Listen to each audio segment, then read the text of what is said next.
The rattlesnake's tail sounded like death itself when Olivia Winters first heard it that August morning in 1882. Coiled beneath the cast iron stove in a kitchen that was not yet hers, but might become so if she could survive her first day as a housekeeper on this God-forsaken ranch outside Bismarck, North Dakota. She had arrived the previous evening on the Northern Pacific Railway, her carpetbag heavy with everything she owned in the world, her references tucked safely in her bodice, and her heart pounding with the desperate hope that this position would finally give her the fresh start she needed. The ranch foreman had met her at the station, a grizzled man named Henderson who spoke little and smelled of tobacco and leather. He had driven her out to the Lazy L Ranch in a wagon that rattled over the prairie trails, and she had watched the sun set over the Badlands with a mixture of wonder and terror at how empty this land was compared to Philadelphia. The ranch house was larger than she had expected, a two-story structure with whitewashed walls and a wrap-around porch that offered some relief from the relentless summer heat. Henderson had shown her to a small room off the kitchen, explained that the owner was away checking on cattle at the northern pastures, and told her to make herself at home. She had slept fitfully on a narrow bed, listening to sounds she could not identify, missing the familiar noise of city streets. Now, in the pale light of dawn, she had ventured into the kitchen to prepare coffee and perhaps bake some bread to prove her worth. She had been reaching for kindling when she heard it, that dry whisper of scales and rattles that made every nerve in her body scream danger. Olivia froze, her hands suspended in midair. She had read about rattlesnakes on the train journey west in a tattered guidebook another passenger had lent her. Deadly, aggressive when cornered, found in rocky areas and sometimes in buildings during hot weather. Her first instinct was to run, to scream for Henderson or anyone who might help. But pride stiffened her spine, pride and the knowledge that if she proved herself useless on her very first morning, she would be sent back east on the next train. She could not afford that. There was nothing for her in Philadelphia except memories of her father's debts and the banker's son, who had promised to marry her, before gambling away his family's fortune and fleeing to San Francisco. She stepped back carefully, her eyes scanning the dim kitchen for a weapon. A broom stood against the wall, too flimsy. A poker leaned beside the stove, but she would have to get too close to the snake to use it effectively. Then she saw it hanging on a hook near the back door, a shovel with a sharp, flat blade. Her heart hammered against her ribs as she moved slowly toward it, each step measured and quiet. The rattling continued, a sound that seemed to vibrate in her bones.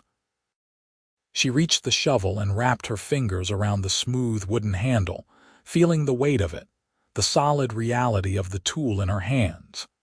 The snake was still beneath the stove. She could see the distinctive diamond pattern of its scales now, the thick coil of its body. It was larger than she had imagined, perhaps 4 feet long, and its triangular head turned toward her with what seemed like malevolent intelligence. Olivia took a deep breath, said a quick prayer to a god she was not entirely sure was listening, and moved. She thrust the shovel blade toward the snake in one swift motion, pinning its head against the floor with all her strength. The body thrashed violently, wrapping around the shovel handle, and she screamed despite herself, not from fear but from the sheer effort of holding the writhing creature down. She pressed harder, feeling the resistance beneath the blade, and then grabbed the poker with her other hand. In one desperate movement, she brought the iron bar down on the snake's head, once, twice, 3 times until the thrashing stopped and the rattling finally ceased. Her hands were shaking so badly she could barely hold onto the tools. She stood there, breathing hard, staring at the dead snake, unable to quite believe what she had just done. That was when she heard the boots on the porch. The door opened and a man walked in, tall and broad-shouldered, with dark hair that curled slightly at his collar and eyes the color of a summer storm. He wore dusty riding clothes and there was stubble on his jaw, as though he had been traveling all night. He stopped dead when he saw her standing there with the shovel and poker, the dead rattlesnake stretched out on his kitchen floor. For a long moment, they simply stared at each other. Then he removed his hat, and a slow smile spread across his face, transforming it from merely handsome to something that made Olivia's breath catch for entirely different reasons than fear. "You're braver than me," he said, his voice a low drawl that seemed to reach right into her chest. "I would have burned the house down and built a new one." Olivia found herself laughing, a slightly hysterical sound that bubbled up from the tension in her stomach. "Mr. Lawson, I presume?" "Yates Lawson," he confirmed, moving closer to examine the snake. "And you must be Miss Winters." "Henderson said you were arriving, but he failed to mention you were a dragon slayer." "It's just a snake," she managed, though her voice shook. "A diamondback rattler," Yates corrected, crouching down to look at it more closely. "Mean as they come, you're lucky it didn't strike you." He looked up at her, his expression serious now. "How did you know what to do?" "I didn't," Olivia admitted. "I just knew I couldn't let it chase me out of here. I need this position." Something shifted in his eyes, a flicker of understanding. He stood and took the shovel from her trembling hands. "Well, you've certainly earned it. Come on, let me dispose of this creature and then I expect you'll want some coffee." "I know I do." She watched as he carried the snake outside, his movements efficient and sure. When he returned, he washed his hands in the basin and then surprised her by filling the coffee pot himself and setting it on the stove to heat. "You don't have to do that," Olivia protested. "I'm the housekeeper. And I'm a man who's been riding since midnight and doesn't stand on ceremony," Yates replied. "Besides, after what you just did, I figure you've earned a few minutes to catch your breath." They sat at the kitchen table as the coffee brewed, the morning light growing stronger through the windows. Olivia studied him covertly, noting the laugh lines around his eyes, the strength in his hands, the way he moved with an easy grace despite his size. He could not be much older than 30, she guessed, though the sun had weathered his skin the way it did to everyone who spent their lives outdoors in this harsh climate. "Henderson tells me you're from Philadelphia," Yates said, breaking the silence. "Yes. I answered your advertisement in the newspaper. Long way to come for a housekeeping position." "Long way from what I was leaving behind," Olivia said before she could stop herself. Yates nodded, not pressing for details. "This is hard country, Miss Winters. Honest, but hard. Winters are brutal, summers are scorching, and we're 50 miles from the nearest real town. The work is constant, and there's not much in the way of society or entertainment." "I'm not looking for entertainment," Olivia said quietly. "I'm looking for a chance to prove myself." "Fair enough." He poured coffee into 2 tin cups and pushed one toward her. "The position is yours if you want it. Room and board plus $30 a month. You'll be responsible for cooking, cleaning, laundry, and managing the household accounts. I've got 10 men working this ranch and they eat like wolves."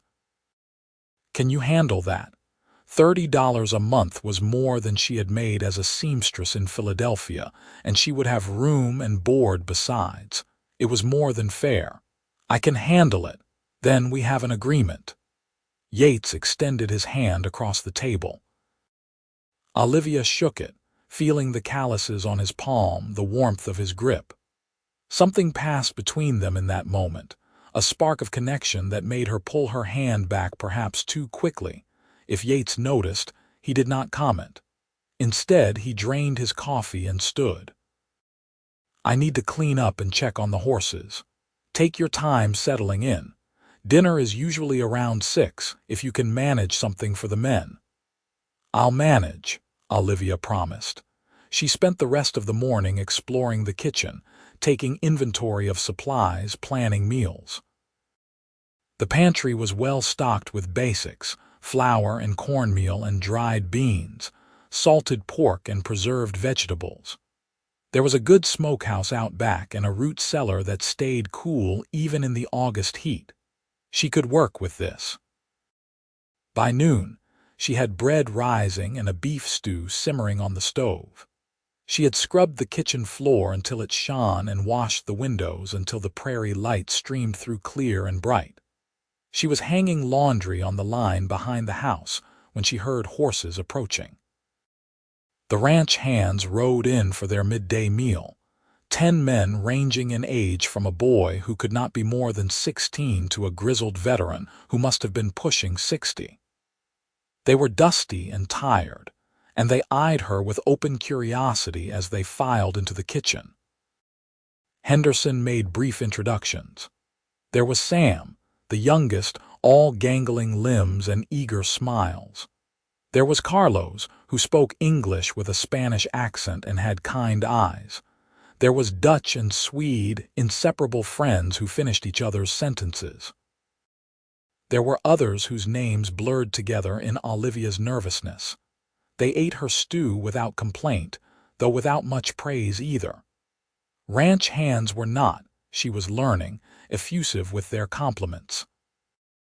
But they scraped their bowls clean, and several came back for seconds, which she took as a good sign. Yates did not join them for the meal.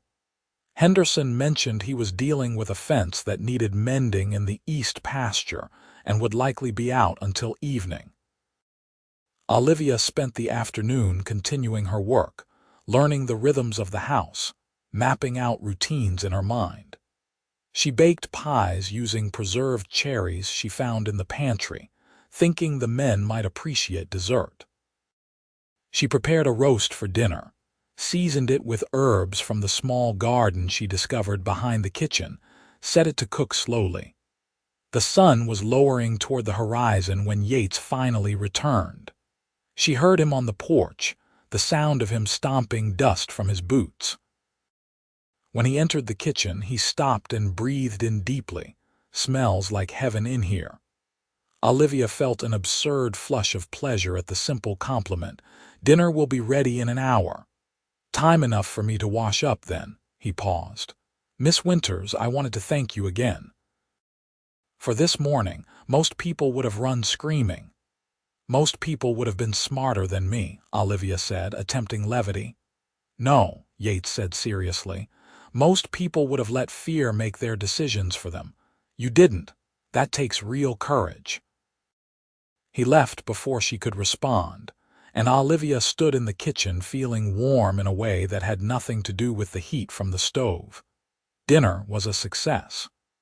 The men ate with enthusiasm, and several actually mumbled words of appreciation. Yates sat at the head of the long table, and Olivia served the meal, hyper-aware of his presence. The way he watched her move around the room, the small smile that played at the corners of his mouth. After the men had gone back to the bunkhouse, and Yates had retreated to his office to work on the ranch accounts, Olivia cleaned up the kitchen and finally allowed herself to feel the exhaustion of the day. She had been awake since before dawn, had killed a rattlesnake, had cooked for a dozen hungry men, and had somehow managed not to disgrace herself. She was preparing to retire to her room when Yates appeared in the doorway. "You don't have to do all that tonight," he said, gesturing to the dishes she was washing. "You've done more than enough for one day." "I don't mind," Olivia said. "I like to finish what I start." Another admirable quality. Yates moved into the room, leaning against the counter beside her. "Can I ask you something, Miss Winters?" "Of course." "What made you leave Philadelphia?" "You don't have to answer if you'd rather not, but I find myself curious about the woman brave enough to kill snakes in strange kitchens." Olivia was silent for a moment, considering how much to reveal. Then she decided that honesty was easier than evasion. "My father died 2 years ago. He left debts, considerable debts. I tried to manage them by working as a seamstress, but it was never enough. I was engaged to be married, which would have solved everything, but my fiancé lost his own fortune gambling and disappeared. The creditors were circling, and I realized I had two choices. I could marry one of them, a man 3 times my age who made it clear exactly what kind of marriage he expected, or I could leave and start over somewhere new. So you came west. So I came west, Olivia confirmed. I had nothing to lose and everything to gain. Yates was quiet for a long moment. I'm sorry you went through that, but I'm glad you ended up here. The words hung in the air between them, weighted with meaning. Olivia felt her heart skip in her chest. Thank you, Mr. Lawson. Yates, he corrected gently. If we're going to be living under the same roof, we might as well dispense with formality. Then you should call me Olivia. Olivia, he repeated, and the way he said her name made something flutter in her stomach. It suits you, strong but beautiful. She did not know how to respond to that, so she focused on the dish in her hands, scrubbing it perhaps more vigorously than necessary. Yates pushed away from the counter. I'll let you finish up. Sleep well, Olivia. Tomorrow will be another long day. Good night, Yates. She listened to his footsteps retreat down the hall, and only when she was sure he was gone did she allow herself to lean against the sink, her hands trembling slightly. It had been a very long time since a man had looked at her the way Yates Lawson had looked at her that evening. It had been even longer since she had felt this flutter of possibility, this dangerous hope. The days that followed fell into a rhythm. Olivia rose before dawn to prepare breakfast for the men. She packed lunches for those riding out to work the range. She cleaned and cooked and managed the household with an efficiency that seemed to surprise even Henderson, who gradually thawed from his initial reserve and began offering grudging compliments. The ranch hands accepted her presence with varying degrees of enthusiasm. Sam, the youngest, developed an obvious crush that manifested in blushing stammers whenever she spoke to him directly. Carlos treated her with courtly Spanish manners that reminded her of knights in the novels she had read as a girl. The others were respectful if distant, clearly unused to having a woman in their midst, and Yates. Yates was in her thoughts far more often than was proper or wise. He was a good employer, fair and hard-working. He never asked the men to do anything he would not do himself, and he was quick to praise good work and slow to criticize mistakes. He treated Olivia with respect, never overstepping boundaries, but there was something in his eyes when he looked at her, a warmth that made her breath catch. They fell into the habit of sharing coffee in the early mornings before the rest of the household stirred. He would tell her about the ranch, about his plans to expand the herd, about the challenges of raising cattle in this unforgiving climate. She found herself telling him things she had never told anyone, about her childhood in Philadelphia, about her mother who had died when she was young, about her dreams of having a home that was truly hers. Why did you come to North Dakota? Olivia asked him one morning as they sat watching the sun rise over the prairie. You don't sound like you're from here originally. Missouri, Yates confirmed. I grew up on a farm near St. Louis. My father wanted me to take over when he retired, but I had different ideas. I wanted to build something of my own, not just inherit what someone else had created. So I came west 5 years ago with money I had saved and bought this land when it was nothing but grass and hope. And now I have a working ranch, a good herd, men I trust. He looked at her over the rim of his coffee cup, and a housekeeper who kills rattlesnakes before breakfast. Olivia laughed. I hope you're not expecting that to become a regular occurrence. I hope not too. My heart can't take the excitement. 3 weeks into her employment, a letter arrived for Olivia. Henderson brought it back from town along with supplies, and she recognized the handwriting on the envelope with a jolt of anxiety. It was from her former landlady in Philadelphia, Mrs. Peterson. She waited until evening to read it, sitting in her small room with a lamp burning low. The news was not good. The creditors had indeed come looking for her. They had been angry to find her gone and had threatened Mrs. Peterson until she revealed that Olivia had gone west, though thankfully not her specific destination. The banker's son, her former fiancé, had been spotted in Chicago, apparently having found new fortune at the card tables. Olivia set the letter aside with shaking hands. She was safe here, she told herself. They could not find her in Bismarck, North Dakota. She had covered her tracks well, but the fear lingered. The next morning, Yates noticed her distraction immediately. "Is everything all right?" She wanted to lie, to brush it off, but something about his genuine concern made her want to tell the truth. "I received a letter from Philadelphia. It seems some people are still looking for me. They're angry about the debts." Yates set down his coffee cup carefully. "How angry?" "Angry enough to threaten my former landlady." "These debts," Yates said slowly. "How much are we talking about?" "Nearly $2,000, Olivia admitted. "My father borrowed from multiple people, and the interest has compounded. I could never hope to repay it, not on a seamstress's wages." "And these creditors, they would really pursue you all the way out here?" "Some of them might. The main creditor, Mr. Thompson, he's the type to hold a grudge." Yates was silent for a long moment, his expression thoughtful. Then he said something that shocked her. "Marry me." Olivia stared at him. "What? Marry me?" Yates repeated. "If you're my wife, you're under my protection. I have resources standing in this community. If anyone comes looking for you, they'll have to go through me first. And I promise you, I can be very persuasive when I need to be." "You can't be serious." "I'm completely serious." He leaned forward, his eyes intense. "Look, I know this is sudden. I know we've only known each other a few weeks, but I've been thinking about asking you anyway, and this just gives me the excuse I needed. You've been thinking about asking me."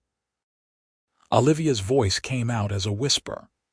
"Since the day you killed that rattlesnake and stood there with dirt on your face and fire in your eyes," Yates said. "I've been alone for a long time, Olivia. I built this ranch thinking it was enough, but then you walked into my life and I realized how empty my house had been, how empty I had been. Yates, I don't know what to say. Say yes. Say you'll take a chance on me, on us. I'm not promising it will be easy, but I am promising I'll spend every day trying to make you happy. I'll protect you from anyone who tries to hurt you, and I'll never give you cause to regret trusting me." Olivia's mind was spinning. This was mad, impulsive, completely illogical. She barely knew this man. But her heart, her treacherous heart, was singing a different tune.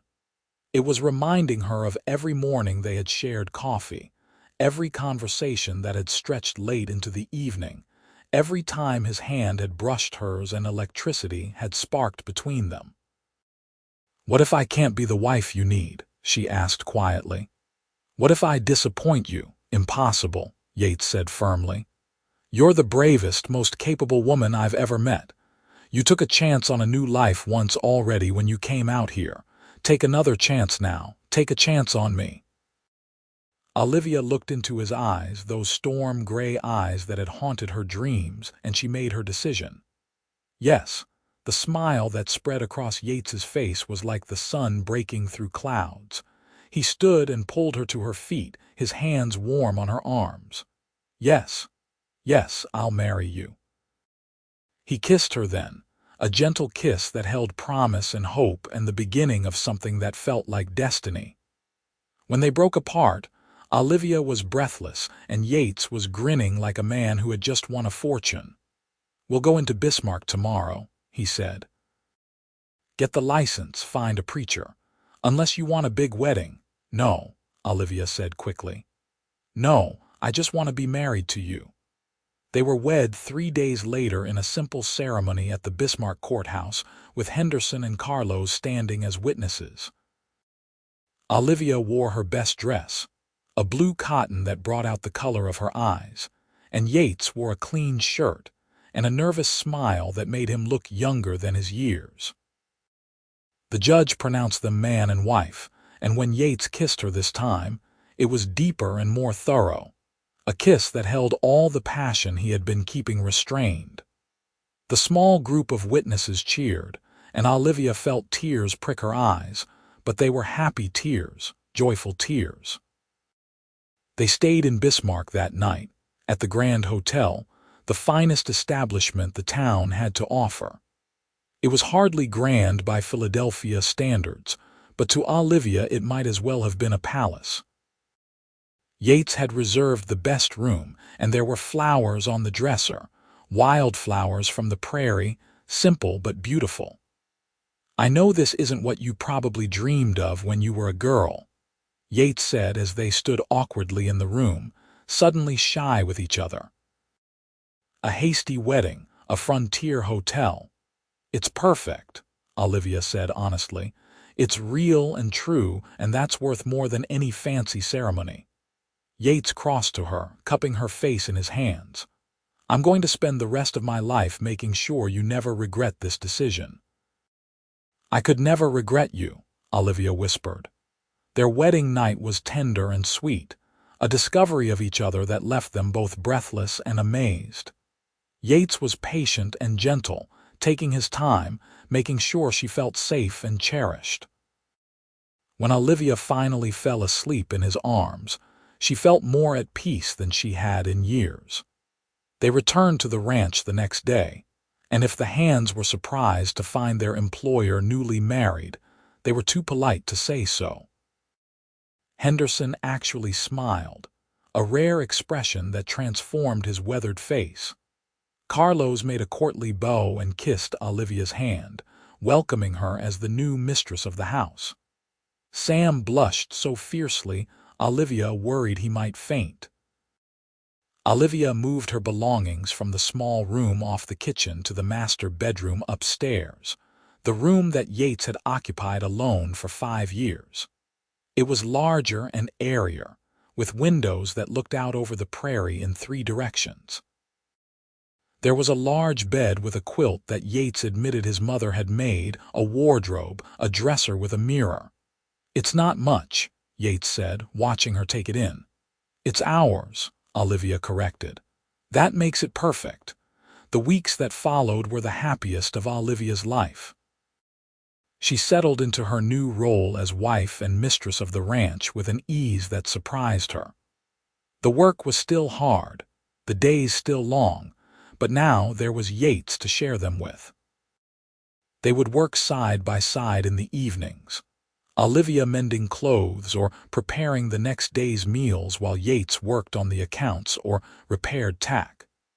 They would talk for hours about everything and nothing, learning each other's minds as thoroughly as they had learned each other's bodies. September came, bringing cooler temperatures and the promise of autumn. The cattle were fat and healthy, ready for the drive to market. Yates began making plans, organizing the men, preparing for the 2-week journey to the railhead in Miles City. "I hate to leave you," he told Olivia one evening as they lay in bed, her head on his chest, listening to the steady beat of his heart. "But I need to oversee this drive personally. It's too important to trust to anyone else."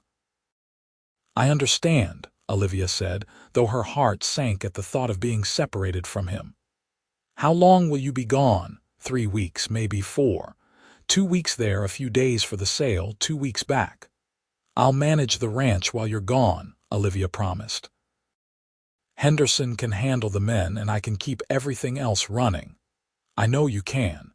You can handle anything." He kissed the top of her head. "I'll miss you every moment I'm gone. And I'll miss you." The day Yates left was gray and cold, the first real hint of the brutal winter to come. Olivia stood on the porch and watched him ride out with half the ranch hands, driving the herd north and west. He turned in his saddle to wave one last time before disappearing over a rise, and Olivia felt a sharp pang of loneliness.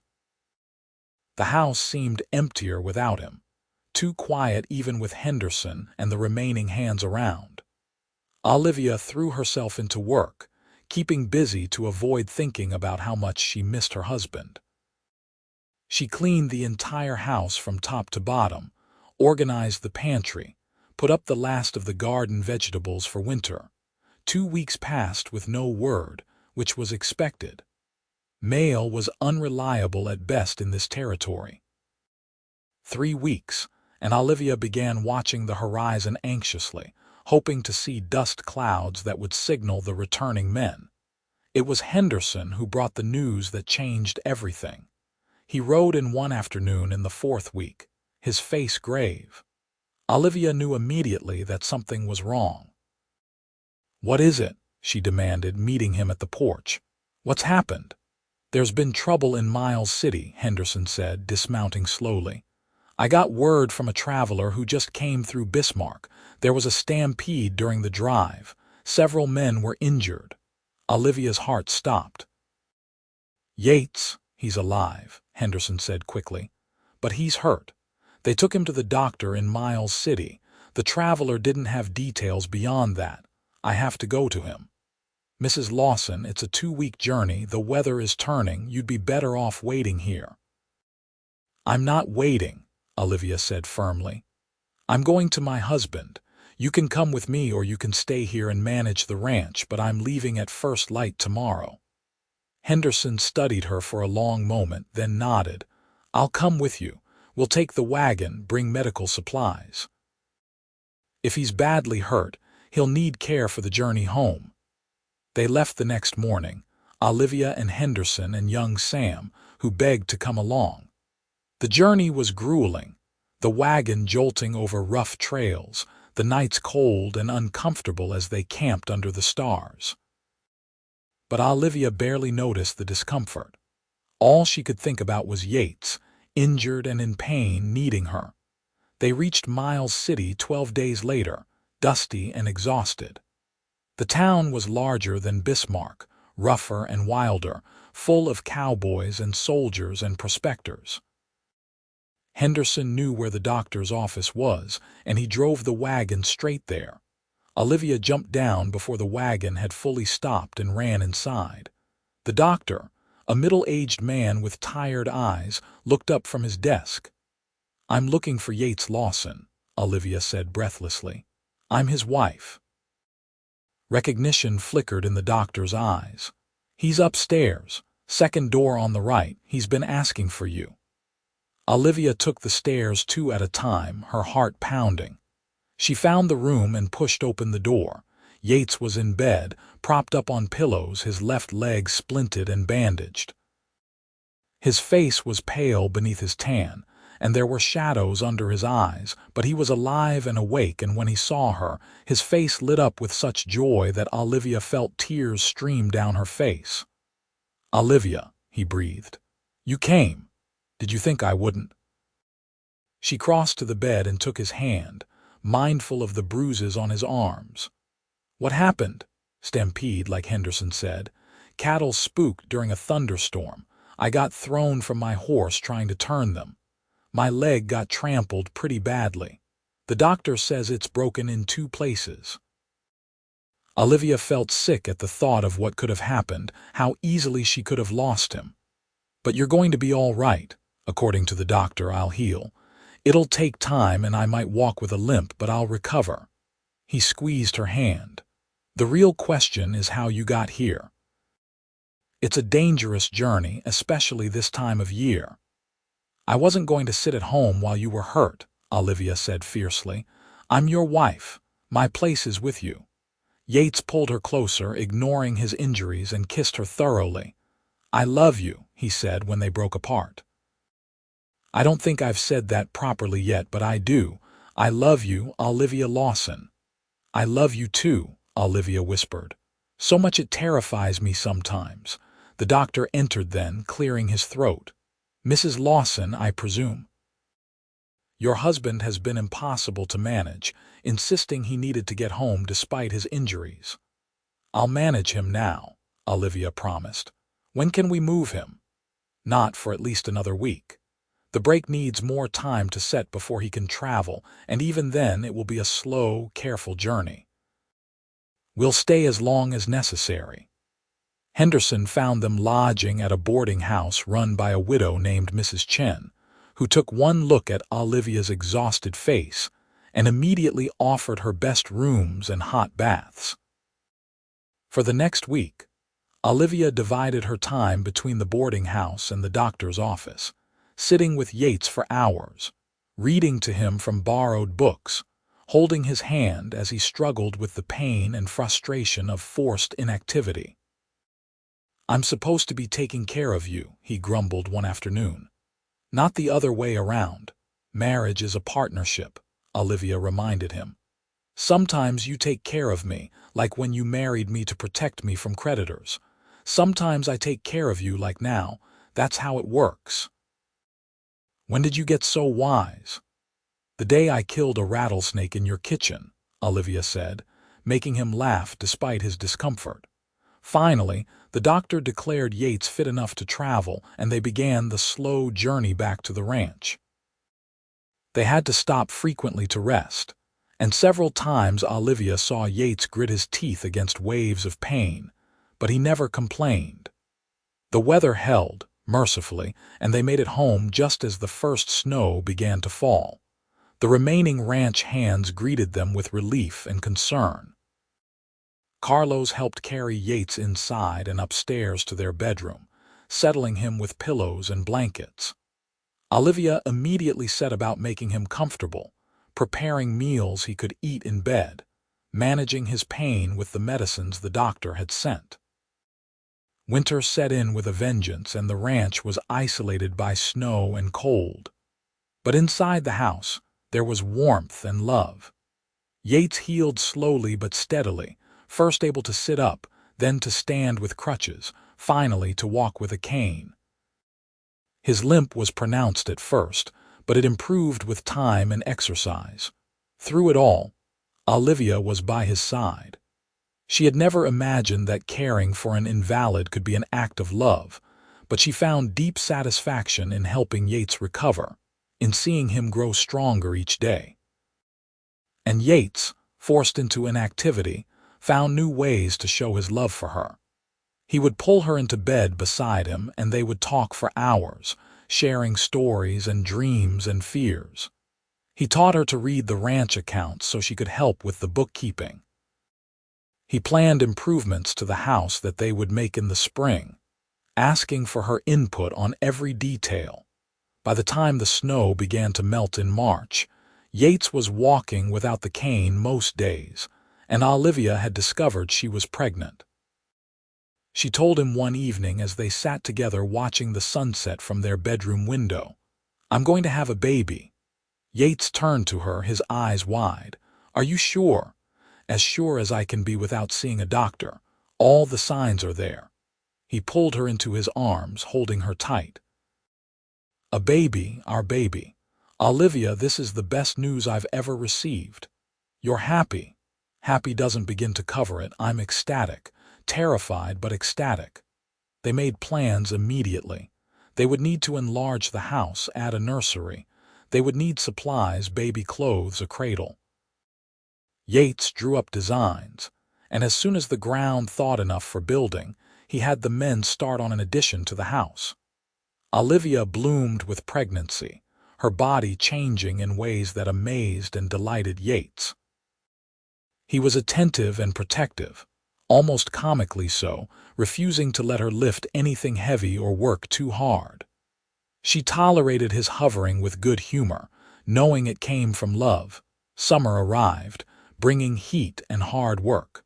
The ranch was thriving despite the setback of Yates's injury. The new calves were healthy, the pastures were lush, and there was talk of expanding the herd even further. The addition to the house was completed in August, a beautiful nursery with windows facing east to catch the morning light. In September, Olivia went into labor. It was a long, difficult birth, lasting through the night and into the next day. The doctor had come from Bismarck and taken over the bedroom while Yates paced downstairs, wearing a path in the floor. Henderson sat with him, offering silent support, occasionally pressing a glass of whiskey into his hand. Finally, as the sun was setting, they heard it. A baby's cry, loud and healthy and demanding. The doctor appeared at the top of the stairs, smiling. "Congratulations, Mr. Lawson. You have a son." Yates took the stairs 3 at a time despite his lingering limp. He burst into the bedroom to find Olivia propped up on pillows, exhausted but radiant, holding a tiny bundle wrapped in blankets. "A boy," she said softly, looking up at him with tears in her eyes. "We have a son, Yates." He sat carefully on the edge of the bed and looked down at the tiny face, the small fists waving in the air, the dark hair that was unmistakably his own. "He's perfect. You're perfect. I can't believe this is real." "What should we name him?" Olivia asked. They had discussed names for months without deciding. But looking at his son, Yates knew immediately. "James, after my father, James Henderson Lawson, if that suits you." "It's perfect," Olivia agreed. "Hello, James. Welcome to your family." The months that followed were a blur of sleepless nights and profound joy. James was a healthy, happy baby who seemed determined to make his presence known at all hours. Yates was a devoted father, taking his turn walking the floor with the crying infant, changing diapers with clumsy determination, gazing at his son with such love that it made Olivia's heart ache. The ranch continued to prosper. They hired 2 more hands to help with the expanding herd. They built a new barn and improved the irrigation for the pastures. Yates's limp faded to barely a hitch in his stride, and his strength returned fully. And through it all, the love between Yates and Olivia only deepened. They had built something real and lasting, a partnership forged in trust and tested by hardship. Every morning, Yates would kiss his wife and son and head out to work the land he loved. Every evening he would return to find them waiting, Olivia with dinner ready and James learning to crawl, then to walk, then to run. 2 years passed, then 3. James grew into a lively, curious boy with his father's eyes and his mother's determination. He followed Yates around the ranch like a shadow, learning about horses and cattle, playing in the dirt, growing brown as a berry under the prairie sun. Olivia gave birth to a second child when James was 4, a daughter they named Sarah, after Yates's mother. She had Olivia's blonde hair and a temperament that was already showing signs of being as fierce as her mother's. Yates joked that, between Olivia and Sarah, he would spend his life outnumbered and outmatched, but he did not seem to mind one bit. The ranch grew, year by year, becoming one of the most successful operations in the territory. They built a proper ranch house to replace the original structure, a large, comfortable home with enough room for their growing family and the possibility of more children to come. Olivia decorated it with care, making it a real home, warm and welcoming. One evening when James was 7 and Sarah was 3, Yates and Olivia sat on the porch watching the sunset as the children played in the yard. Sarah was chasing fireflies while James tried to teach her the names of the constellations appearing in the darkening sky. "You ever think about that first morning?" Yates asked, his arm around Olivia's shoulders. "When you killed that rattlesnake?" "Sometimes," Olivia admitted. "It feels like a lifetime ago. I was so scared of everything. The snake, the new place, the uncertainty of my future. And now I'm still scared sometimes," Olivia said honestly. "But I'm not facing it alone anymore. I have you and our children and this life we've built together. That makes all the difference." "You were so brave that morning," Yates said softly. "Standing there with that shovel, refusing to back down. I fell a little bit in love with you right then, though I didn't realize it at the time. You told me I was braver than you, Olivia remembered. But that wasn't true. You're the bravest man I know. You took a chance on a stranger, offered her protection and a home, and somehow made me fall in love with you in the process. We took chances on each other, Yates corrected. And look what we've built because of it. They sat in comfortable silence, watching their children play, listening to the familiar sounds of the ranch settling for the night. The horses whinnied softly in the corral. Somewhere in the distance, a coyote called to the rising moon. The prairie stretched out around them, vast and endless and home. Years continued to pass. James grew into a tall, strong young man who loved the ranch as much as his father did. Sarah developed into a spirited girl who could ride as well as any cowboy and wasn't afraid to get her hands dirty. A third child joined the family, another son they named Thomas, who had his mother's quick mind and his father's steady temperament. The creditors from Philadelphia never found Olivia. Whether they gave up the search or simply could not track her to the remote reaches of North Dakota, she never knew. It ceased to matter after a while. Her life in Philadelphia felt like something that had happened to someone else entirely. Henderson stayed on at the ranch, becoming not just a foreman but a trusted friend, an honorary uncle to the Lawson children. Carlos married a woman from Bismarck and built a house on the edge of the ranch property, raising his own family while continuing to work the land. Sam grew from a gangly boy into a capable man, eventually becoming Henderson's second in command. The town of Bismarck grew as well, transforming from a rough frontier settlement into a proper city. The railroad brought more people, more opportunities. But the Lazy L Ranch remained a constant, a successful enterprise that employed dozens of men and produced some of the finest cattle in the territory. When North Dakota achieved statehood in 1889, Yates and Olivia hosted a celebration at the ranch that lasted 2 days. People came from miles around to eat Olivia's famous cooking, to dance in the new barn, to celebrate the future they were all building together.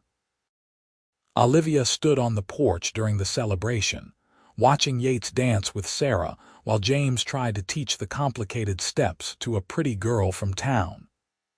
Thomas was asleep upstairs, watched over by Mrs. Chen, who had become a dear friend over the years. She thought about the woman she had been when she first arrived here, frightened and desperate, armed only with determination and a prayer that this new life would work out. She had killed a rattlesnake that first morning, had proven herself capable in that moment. But she had proven herself in so many other ways since then.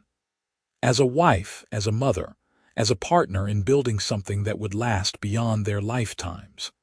Yates caught her eye across the crowded barn and smiled, that same smile that had made her heart skip on that long-ago morning. He said something to Sarah and crossed to Olivia, extending his hand. "Dance with me, always," Olivia said, taking his hand and letting him pull her into the celebration. They danced until late into the night, surrounded by friends and family, by the community they had helped build. And when the last guests had finally departed and the children were asleep and the ranch was quiet once more, Yates and Olivia climbed the stairs to their bedroom, to the life they had created together. "No regrets?" Yates asked as they lay in bed, as he had asked 1,000 times over the years. "Not a single one," Olivia answered, as she always did. "You. Only that I didn't ask you to marry me even sooner." Olivia laughed and kissed him, and the sound of her laughter echoed through the house, through the years, through the legacy they were building one day at a time. The seasons turned, as they always did. Winters came and went, harsh and unforgiving but survivable with preparation and determination. Springs brought new calves and new hope. Summers meant hard work from dawn until dusk. Autumns brought harvests and preparations for the cold months ahead. James eventually took over much of the day-to-day management of the ranch, working side by side with his father, learning not just the practical skills but the philosophy that had made the Lazy L so successful. Treat the land with respect. Treat your workers fairly. Build something that will last. Sarah surprised everyone by developing a talent for business. She convinced Yates to let her manage the ranch's financial affairs, and under her careful management, their profits increased steadily. She had no interest in marriage, she declared at 18, shocking the more traditional members of their community. She wanted to run a ranch, to build an empire.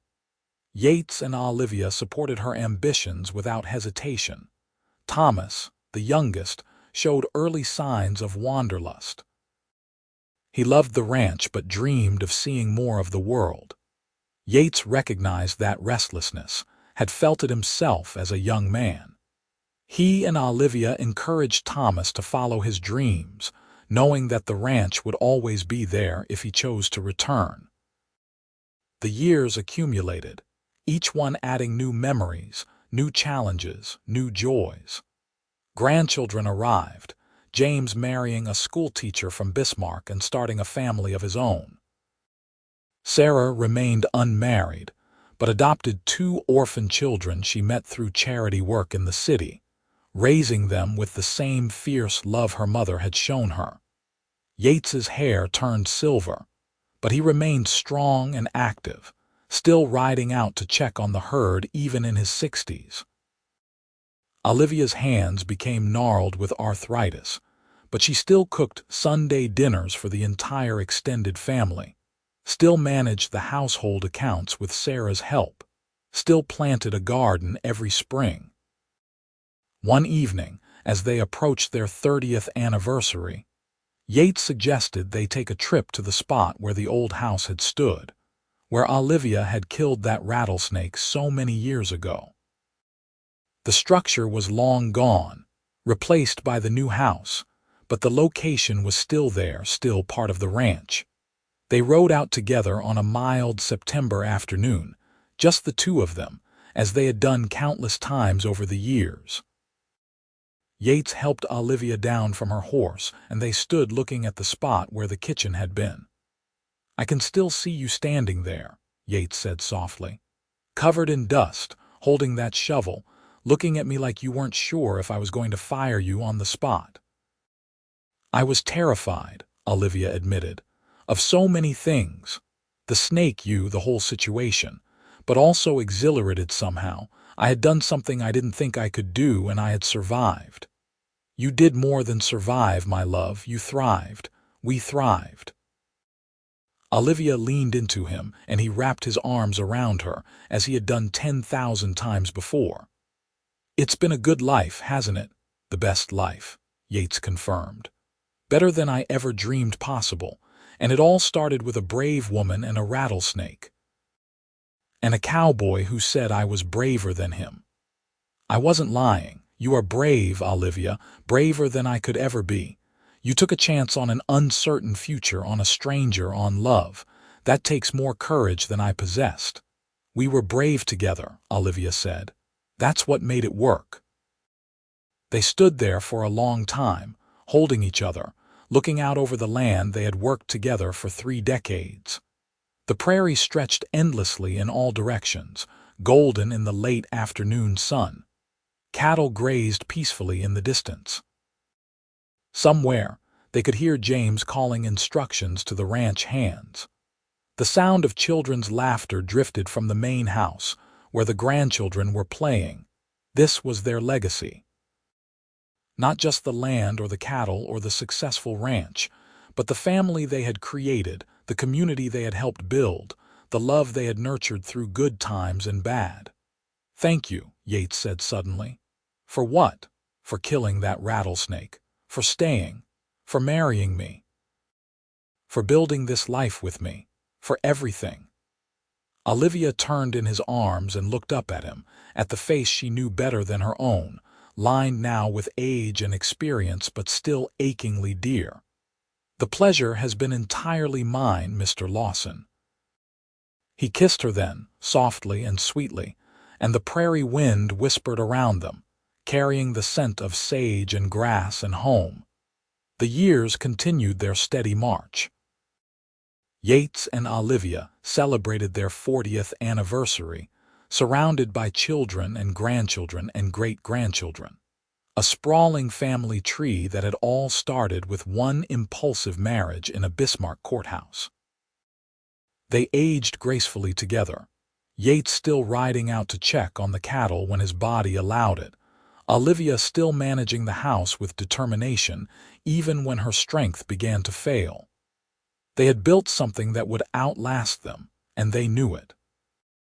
The Lazy L Ranch would continue through James and his children, through Sarah's adopted heirs, perhaps even through Thomas if he ever returned from his travels. On a crisp October morning, when the leaves were turning gold and the air held the promise of winter, Yates and Olivia sat together on the porch of the house they had built. They were both in their 70s now, slowed by age but still sharp of mind and rich in memories. "Do you remember," Olivia said suddenly, "what you told me that first morning after I killed the snake?" "I told you that you were braver than me," Yates replied immediately. "And I meant every word." "I thought you were crazy," Olivia admitted. "Who compliments someone for killing a snake?" Someone who recognized courage when he saw it. Someone who was already half in love and didn't even know it yet. They sat in comfortable silence, watching the sun rise over the prairie they had called home for more than 4 decades. The ranch was quiet this early, peaceful. This was Olivia's favorite time of day when the world felt new and full of possibility. "I love you," she said softly. "I know I don't say it enough anymore, but I do. I love you more with each passing year." "And I love you," Yates replied, taking her hand, "more than life itself. You made me whole, Olivia. Before you, I didn't even know what I was missing." They sat together as the sun climbed higher, painting the sky in shades of pink and gold. Their children would be arriving soon for Sunday breakfast, a tradition that had endured through the decades. The house would fill with noise and laughter and the chaos of family. But for now, it was just the two of them, the cowboy and the woman who had killed a rattlesnake in his kitchen, who had been brave enough to build a life together in the wild, beautiful, unforgiving West. Time passed gently at the Lazy L Ranch. Yates lived to see his 82nd birthday, surrounded by 3 generations of family, still sharp-witted and full of stories about the old days. He passed away peacefully one winter night, with Olivia holding his hand, whispering that she loved him, that she would see him again when her time came. Olivia lived 3 more years without him. 3 years of missing him with an ache that never quite faded, but that she bore with the same strength she had shown that long-ago morning when she faced down a rattlesnake. She spent those years with her family, teaching her grandchildren to bake bread and tend gardens, telling them stories about their grandfather, about the early days of the ranch, about courage and love, and the importance of building something that would last. She passed away on a September morning, the same month she had first arrived in North Dakota all those years ago. She died in her sleep, peacefully, and when they laid her to rest beside Yates in the family cemetery on the ranch, the entire community turned out to pay their respects to the woman who had helped build something remarkable. The Lazy L Ranch continued through the generations, as Yates and Olivia had always hoped it would. James's children took over the operations, running it with the same principles their grandparents had established. Sarah's adopted daughter became a renowned cattle breeder, expanding the ranch's reputation throughout the region. Even Thomas eventually returned, settling down on a corner of the property and raising horses. And sometimes, on quiet mornings when the mist rose off the prairie and the world felt hushed and expectant, The workers on the Lazy L would swear they could hear laughter drifting from the old house site. They said it was the wind, or their imagination, or maybe just the memory of two people who had loved each other deeply and built something beautiful together. But those who had known Yates and Olivia, who had heard the story of the rattlesnake and the shovel and the cowboy who recognized courage when he saw it, they knew better. They knew that some love stories were too powerful to be confined by something as simple as death. Some stories lived on in the land itself, in the legacy left behind, in the countless lives touched by two people who had taken a chance on each other and never looked back. The rattlesnake that Olivia killed that first morning had been a test, though neither of them knew it at the time. It was a test of courage, of determination, of the willingness to face fear head-on and emerge victorious. Olivia had passed that test, and in doing so, she had won not just Yates's admiration but his heart. Their story became legend in the region, told and retold, embellished and refined with each telling. The brave woman from the East who killed a rattlesnake before breakfast. The cowboy who recognized her courage and made her his wife.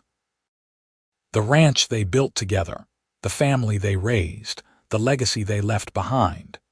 But to those who had been there, who had lived through those early days and watched the love story unfold, the truth was simpler and more profound. It was a story about two people who found each other when they needed each other most, who built a life together based on respect and trust and genuine affection, who faced hardships and triumphs side by side, neither one overshadowing the other, both contributing to something greater than themselves.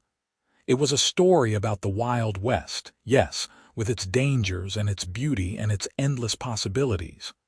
But more than that, it was a story about love. Real, lasting, transformative love that endured through decades and difficulties, and ultimately became the foundation for something that would outlast them both. The Lazy L Ranch stood as a testament to what Yates and Olivia had built together. The land they had worked, the house they had raised, the family they had created. Every fence post and cattle brand and planted tree was a reminder of their partnership, their vision, their love. And on September mornings, when the light slanted just right across the prairie and the air smelled of sage and possibility, it was easy to imagine a young woman standing in a kitchen with a shovel in her hands, facing down a rattlesnake with determination in her eyes. Easy to imagine a cowboy walking through the door and seeing not just a housekeeper but his future, his partner, his love. Easy to imagine him saying, with wonder and respect and the beginning of something that would change both their lives forever, "You're braver than me." And easy to imagine her response, unspoken but understood, echoing through the decades that followed, "We're brave together, and together we can face anything." That was the truth of it, the heart of the story. Not just courage in the face of danger, but the courage to open your heart, to take a chance on love, to build something lasting with another person. That was the real bravery, the real victory. Yates and Olivia Lawson had started with a rattlesnake and a moment of courage. They had built an empire on the foundation of that moment, brick by brick, day by day, year by year. And in the end, what they left behind was not just a successful ranch or a large family, but a love story for the ages. A reminder that sometimes the bravest thing you can do is simply to love with your whole heart and trust that the person you love will catch you when you fall. The prairie wind whispered their story through the grass, carried it across the miles, preserved it in the memories of everyone who had known them. And the Lazy L Ranch stood strong, generation after generation, a living monument to the cowboy and the woman who killed a rattlesnake in his kitchen her first morning, and who spent the rest of their lives proving that they were, indeed, braver together than either could ever have been alone.